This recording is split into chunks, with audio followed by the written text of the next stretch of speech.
Yo, what is up guys? Welcome to another Wild Rift video, and in today's video I will show you guys a tier list for every single role in the game after the release of Senna and Lucian. And these two champions completely stirred up the meta, like so much has changed. Also some other cool things, as you can see, Vayne top lane, but I'll talk about all that. But first, a quick word from the video sponsor.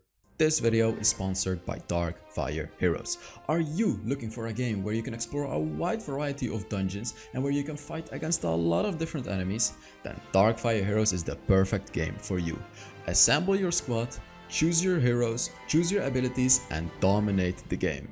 Alright, I've reached the first boss fight, so let's assemble our squad, pick our abilities, and get into it. Alright, let's see what the game has.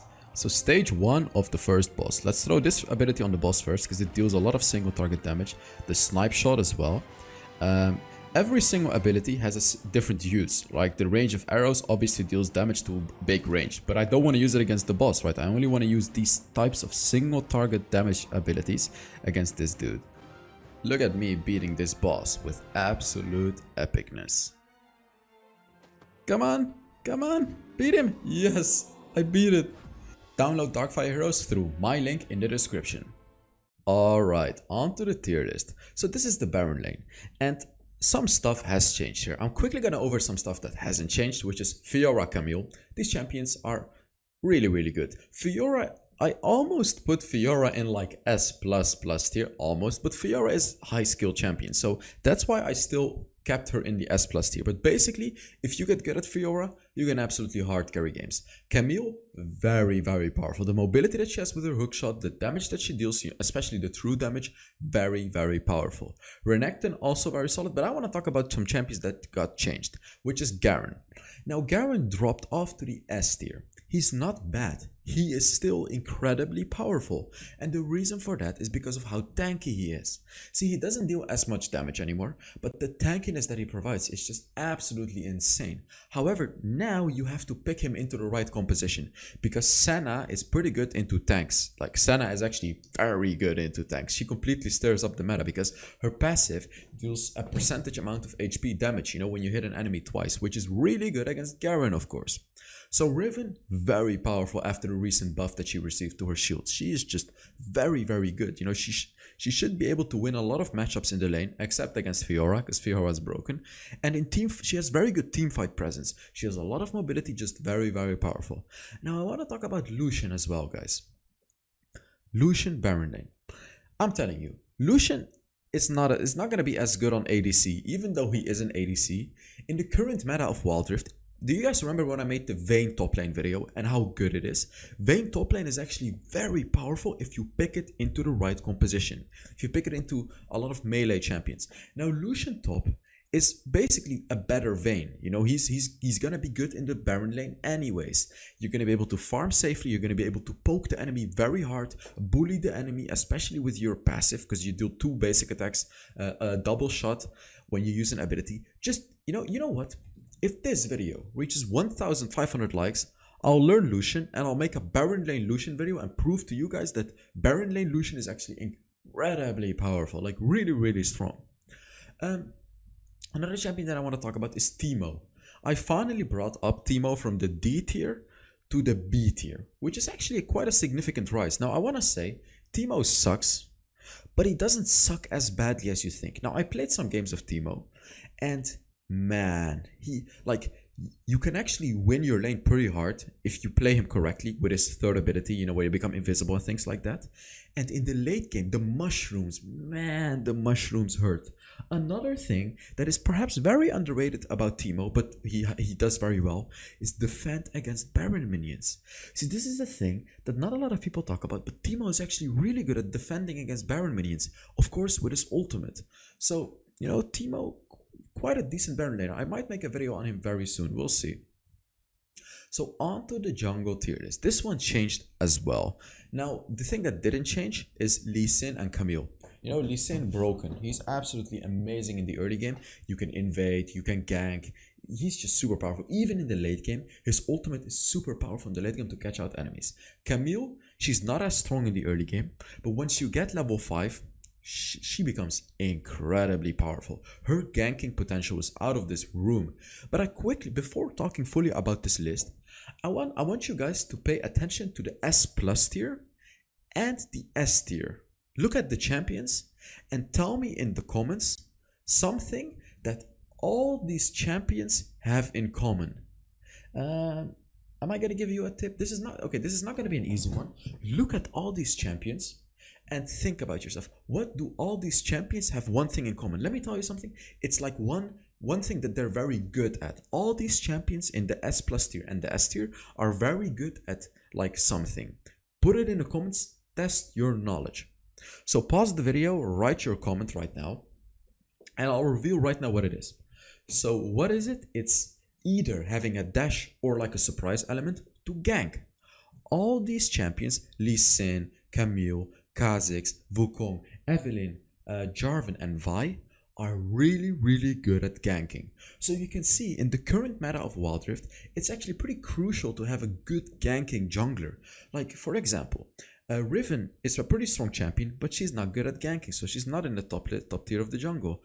Xin Zhao is not good at ganking. He's really good at dueling in the jungle, but not good at ganking. Olaf is not good at ganking. See, all these top champions are really good at ganking. Like, they have amazing ganking potential. And in the jungle, so Evelynn, you know, Evelynn did get nerf after nerf after nerf after nerf. But still, if you're able to get to that late game with Evelynn, she's still broken.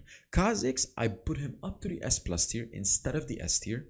Because man, this champion is strong. If you play him correctly, by the way, I do have a Kha'Zix video on my YouTube channel and I really recommend you to watch it. Like, it took me like what, 50 or 60 games to get good at Kha'Zix. He's a pretty hard champion to play. So that's, you know, if you want to learn him, make sure you watch our video. Just look up HellsDevil Kha'Zix and you'll find it. Jarvan is one of the more underrated junglers. You know, people know that he's strong, but he's actually stronger than people already know, really. He's very powerful. His ganking potential is absolutely nuts with his flag and the dash and his ultimate. Very powerful abilities, guys. He is just really good at ganking. His problem, however, is like longer extended fights. The whole point of Jarvan is to like catch out an enemy and utilize your ultimate effectively. But in a longer extended fight, all the other junglers are gonna do better than Jarvan. Rengar, he's still very powerful, but see, the thing is, he's just not as powerful as the other junglers. His ganking potential, like with his ultimate he can gank very well, but without his ultimate it's not always going to be easy to gank. So that's kind of a bit of an annoying thing on him, because they nerfed him a little bit because he was broken, and now he just feels a bit too reliant on his assassination. For example, Evelynn is also an assassin, but she becomes invisible always, so her ganking potential is really good. But Rengar doesn't always become invisible, he only does it with his ultimate, so that's why he's not in the S tier.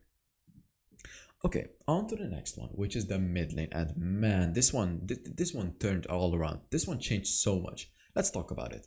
So in the recent update, Riot actually nerfed a lot of armor from champions. For example, Ziggs, Diana, Katarina, Evelynn all got a nerf to their armor, -5 armor. Now the reason for that is because attack damage mid laners were underperforming. So this actually made some changes to the meta. Akali is back in the S plus tier, guys. Akali is back in the damn S plus tier. Who would have thought? See, the thing with Akali is they changed her and they nerfed her. It's a nerf that she received, but she only got a buff in one thing, which is burst damage. And man, it is a good buff. I want to say though, Akali is really hard to play. So it's only for those one-trick Akalis or the people that are like really good at Akali that Akali is in the S plus tier. Otherwise, Akali would probably be here, just in the on top of the S tier. But I still put her in the S plus tier because I've been seeing a lot of good Akali players. And when you're good at Akali, it's basically like the old Katarina, but not as bad. It's almost like the old Katarina. You can absolutely hard carry team fights. It's insane how much damage she deals. So Diana, we all know Diana is good. I'm not going to talk too much about Diana and Ziggs. Irelia, however, really powerful after the recent buffs. She got a lot of buffs and people are kind of getting the hang of her, but not quite yet. I feel like she is just stronger than people think. So in the middle of the S tier, she's just an incredible mid laner. Katarina, I put her in the A tier in my latest tier list, but I feel like she still deserves to be in the S tier. After playing even more games, seeing Katarina, I played Katarina myself too. She is still like, man, if you just get through that initial early game and just get like one kill or something, and you get your Infinity Orb, you can still absolutely demolish the enemy, even though she got that nerf. And what are we seeing here? Lucian mid lane. I seriously believe Lucian mid lane is going to be the thing. I think Lucian mid lane and Baron lane is going to be better right now, unless they adjust the champion to be a bit better in the Dragon lane. See, the reason that I think Lucian is going to suck in the Dragon lane is because of his range. He doesn't have very big range. And in Baron lane, it's actually fine, you know, because you're going to be against melee champions quite often. And in the mid lane, I actually only recommend you to pick Lucian if you're against like a melee matchup like Diana, Akali, Irelia, Katarina, Galio, Yasuo, see champions like that. I do not recommend you to pick Lucian against Twisted Faith, Ahri, like basically big range champions. He's gonna do very well into those melee champions because he can bully them really hard, but he is gonna get out bullied if he gets out ranged. That's the thing that you have to understand about him. Orianna, very solid. Twisted Fate, very solid. Ahri, you know, these are all known to be solid. But Zed, guys. I put Zed in the S tier in my latest tier list, but now I actually put him back in the A tier. Now, the reason for that is also because of the new champions. Lucian is really good into Zed. Senna is quite good into Zed, so that kind of pushed him down a little bit, especially because everyone is picking those champions right now. But also because, you know, Zed is like it's just an assassin. You really have to be extremely good at him to just completely demolish enemies in the early and mid game. Because in the late game, they're all going to have stasis and chance, which is very annoying. And you have to have a certain playstyle on Zed to make him work. That's why I put him in the middle of the S tier, just because he's incredibly hard to actually, you know, be played properly. Okay, let's get onto the Dragon lane tier list. And this one is going to be interesting. So as you can see, Kai'Sa and Xayah. I put Xayah back into the S plus tier. I'm gonna give you guys the single reason for that. It's because Xayah absolutely destroys Senna. Senna is gonna be one of the most picked supports in the current meta, and you can counter it with Xayah. Xayah was already an S tier champion, but now she's S plus tier because she's really good into Senna. See, the thing is, when Senna tries to go for a basic attack against a Xayah, Xayah can just use her second ability and catch up to the Senna, catch up to the Senna. And when you root the Senna, it's actually over. Because Senna is very weak against being caught out. That's the only weakness of Senna, guys. I'll talk about it more during the support list. But basically, Xayah is super, super powerful right now. Kai'Sa is Kai'Sa, you know, always been S plus tier. Ezreal, very, very powerful, almost in the S plus tier. But he's like, he kind of struggles in the early game a little bit, but once you get through that early game, once you get that Muramana, you're an absolute powerhouse. Varus, really strong. Lethality Varus deals so much poke damage. It deals so much poke damage, guys. Draven got up in the tier list as well. Let me say a thing about Draven. Only for Draven 1 tricks, or for people that have like a million Draven skins already. If you're just a casual Draven player, he's probably here, on top of the B tier. But if you're an OP Draven player, he's either on top of the A tier or maybe even in the beginning of the S tier, because you really have to know how to play Draven. I made a Draven video yesterday, so if you want to check that out, check it out. I really recommend you to watch it. So keep that in mind with Draven. This is only for really good Draven players. If you're just a normal Draven player, it would probably be here. So Senna is actually in the middle of the A tier. Now, see, the thing is, there is a strategy with Senna ADC, Dragon Lane. Because with Senna, when you last hit minions, you're going to have a way lower chance to gather souls. So the way that you have to play ADC Senna is play with a support and allow your support to take every single minion in the lane. All you gotta do is just sit in your lane and gather souls. So potentially, Senna with Lux, Senna with Janna, Senna with Nami. See, these champions, you have to play Senna with a support that would do a lot of work with a lot of gold. You know, like I feel like it could be very powerful. I'm putting it in the A tier right now, but I feel like it has S tier potential. It has S tier potential. It's just the only problem is you really don't do a lot of damage in the early game. You really have to scale into the late game, which is obviously not good if you have to play against a Draven, for example, or a Varus, or a Xayah, or a Kai'Sa. They're all gonna absolutely demolish you in the lane. Again, Lucian ADC, not the thing that you want to do. I put him all the way on the bottom of the A tier. His lack of range feels very weak in Wild Rift right now. He just gets demolished if you're against like a Nami or a Jinx or like pretty much any ADC and like a long range enchanter support. He just gets destroyed by them. If the enemy picks Braum or Alistar or Rakan or something like that, however, you could pick Lucian because of his third ability. You can dodge those abilities and you can kite them quite effectively. Alright, on to the support tier list. Braum, Janna, I'm not even going to talk about Braum and Janna. You guys know it already broken. But Rakan, guys. Rakan is so damn powerful. I almost put him in the S plus tier. Almost, but not quite. Just because of how powerful Janna and Braum are. But let me tell you, Rakan is damn close to being S plus tier.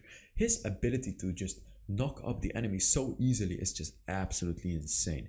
His ultimate is absolutely insane. His third ability, the shielding, just everything is so powerful. And now, especially when you pick him with Xayah, they become like an unbeatable duo. So here we have Senna support. Yes, Senna support. Senna support is absolutely insane. You're gonna be dealing so much damage, it's insane. Like, I already made a Senna gameplay video. You can check it out on my channel, and I'm gonna make another one very soon. Check it out on my channel. Just look up HellsDevil Senna and check the gameplay video. So Senna support, I'm not gonna explain how you should play it. Just basically, in the late game, you're gonna be another carry for your team. Also, your second ability is a massive root. In the late game, it roots the enemies for 2.3 seconds. Your ultimate is amazing. Like, the shields that it provides, especially in the late game, because it skills with your stacks, amazing. She is just all around an amazing support. But let me tell you two weaknesses that she has. First of all, if she gets caught out, she is dead. You have zero escaping ability. You have no way to escape at all. Only thing you can do is throw your second ability at the enemy and root them, but it generally doesn't really work. And your third ability, they're gonna see you in it anyways. So when you do get caught out, you're pretty much screwed, because the channel time of your third ability is also very long. Basically, you cannot escape. That's the thing with Senna. So make sure you do not get caught out. The second weakness is if you're laning against like heavy range champions or like heavy poke champions, you know, like Draven, like Nami, like Lux, like Sona, like Varus, all these champions, Teemo support, and I'll talk about that one later. These champions are going to be able to actually demolish you in lane. Also Leona. See, Leona can actually catch you out, which is, as I said, a weakness of Senna, and she's going to absolutely CC you to death. You're never going to survive the laning phase against a Leona. So, you know, make sure you pick it in the right draft. And now I quickly want to talk about Teemo support. Teemo support is probably one of the hardest counters to Senna support. And that's all I'm gonna say. I'm not gonna talk about it too much. Just saying, Teemo support is potentially one of the hardest counters to Senna support. Keep that in mind. So Nami, man, Nami is just, you know, just like these other champions, very, very powerful. She's just insane. The damage that she provides in the lane, the knock-ups that she has, the buffs, everything that she has is amazing. She's very powerful. Lulu, you know, Lulu has gone down the list a little bit just because of Jinx not being as good anymore. But Lulu Vayne, Lulu Jinx is still very powerful, and Lulu Kai'Sa as well. So Lulu is still a very good funneling champion. Sona is very good if the enemy doesn't have a lot of burst damage, which is, you know, pretty good into a Senna, I would say. Lux, amazing support as well. So yeah, that was it for the tier list, and yeah, I really hope you guys enjoyed the video, and I will see you all in the next Wild Rift video. Bye bye.